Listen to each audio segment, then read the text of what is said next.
Sa gitna ng paghahanda ng House impeachment prosecutor sa impeachment trial, the Vice President Sara Duterte nanindigan ng ilan sa kanila na pisikal dapat ang pagdalo sa paglilitis ng mga senator judge. Nakatutok si Tina Panganiban Perez. Lahat ng 11 House impeachment prosecutor naroon kanina sa People's Center ng Kamara, ayon kay House impeachment prosecutor Representative Joel Chua. Nagsagawa sila ng isang mock trial o simulation kung paano ilalatag ang kaso laban kay Vice President Sara Duterte sa harap ng mga senator judge. Parang ina-approximate namin ano ba talaga paano ba magtatalakay, ano ba ang trial, different from a regular courtroom, but more appropriate to an impeachment process. Parang mas ganun yung tinatalakay, pinag-aaralan namin. Pero pinag-aaralan din namin ng mga rules and evidence, pinag-aaralan namin ng yung how do you talk to the court.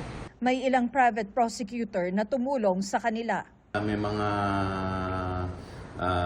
inimbita kami na pwedeng mag-assist sa amin, but mainly nandiyan dyan si Kong Shell at mga kasama niya para mag-guide kami.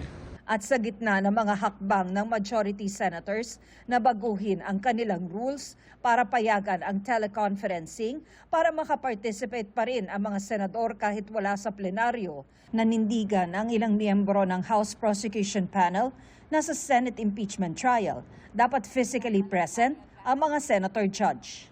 Sa iba namang mga rules kasi din ay ina-allow na din ang ganitong forms. No?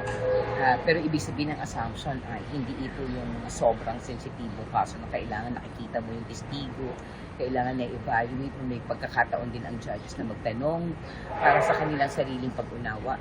You need to be physically present to appreciate the evidence. You need to be physically present to appreciate hindi lang yung direct answer to questions pero even yung nonverbal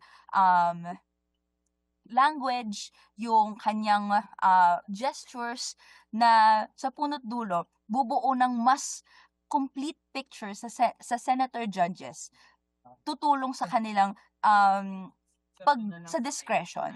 Isa sa mga dapat na ginagawa ng senator judge ay obserbahan ang mga testigo sa kanilang mga demeanor kung paano sila sasagot.